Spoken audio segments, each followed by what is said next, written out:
आज बनवणार आहे मस्त गावरान पद्धतीचं सुक्कं पिठलं किंवा सुक्कं झुणका। घरात काय भाजीला नसेल ना तर हे एकदम पटकन होणारी, कमी साहित्यात होणारी रेसिपी आणि चवीला सुद्धा एकदम छान।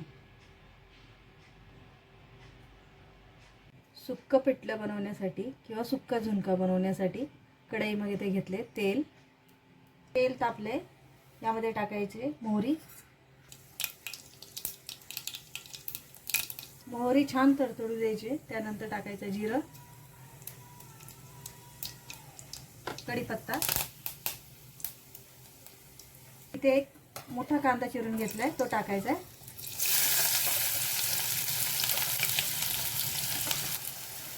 एक हिरवी मिरची चिरून घेतली आहे। कांदा छान परतून घ्यायचा आहे, खूप लाल करायचा नाहीये, थोडासा गुलाबी रंगावर परतायचा आहे। आता यामध्ये टाकायचं आहे ठेचलेलं लसूण टाकायचं आहे। खूप बारीक नाही ठेचायचा आहे, एकदम असा ओबडधोबडच ठेचायचा आहे।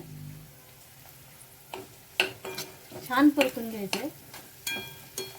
2 मिनिटं परतून झाल्यानंतर यामध्ये टाकायची मिरची पावडर थोडी जास्त टाकायची, कारण आपण झणझणीत करणार आहोत म्हणून। त्यानंतर टाकायची हळद, हिंग टाकायचे थोडंसं, आणि थोडासा आपला घरातला मसाला म्हणजे महाराष्ट्रीयन मसाला असतो ना तो टाकायचा। ह्याने चव थोडी छान लागते। त्या घरचा मसाला टाकणं पूर्णपणे ऑप्शनल आहे, आवडत असेल तर टाका, नसेल आवडत तर नका टाका। मिक्स करायचंय, टाकायची कोथिंबीर,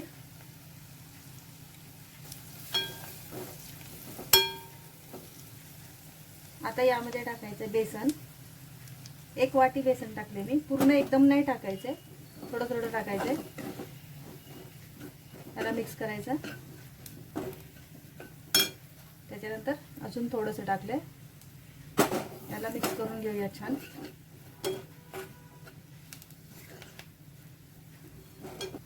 आणि मग राहिलेलं बेसन टाकून द्यायचं।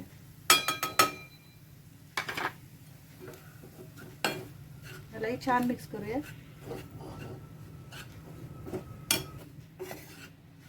1-2 मिनिटं परतून घ्यायचं आहे, बारीक गॅस आहे। आता यामध्ये टाकायचं आहे चवीपुरतं मीठ, मिक्स करायचंय। आता यामध्ये अगदी थोडंसं पाणी टाकायचंय।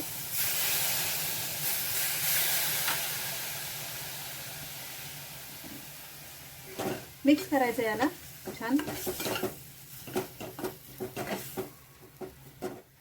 अजून मी थोडंसं पाणी टाकते।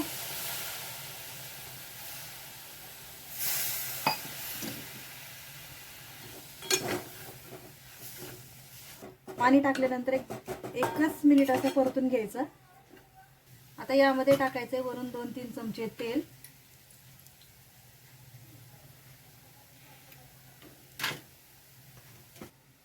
एक 2 मिनिटाला झाकून ठेवायचंय। 2 मिनिट झालेत, पाहूयात। खूप छान शिजलंय बेसन, मस्त शिजले एकदम आणि छान मोकळं झालंय। आता यामध्ये टाकू कोथिंबीर।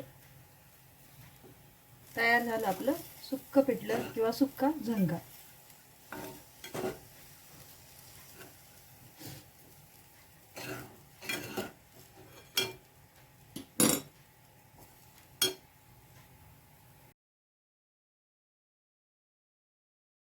रेसिपी आवडली असेल तर माझ्या चॅनेलला लाईक आणि सबस्क्राईब करा।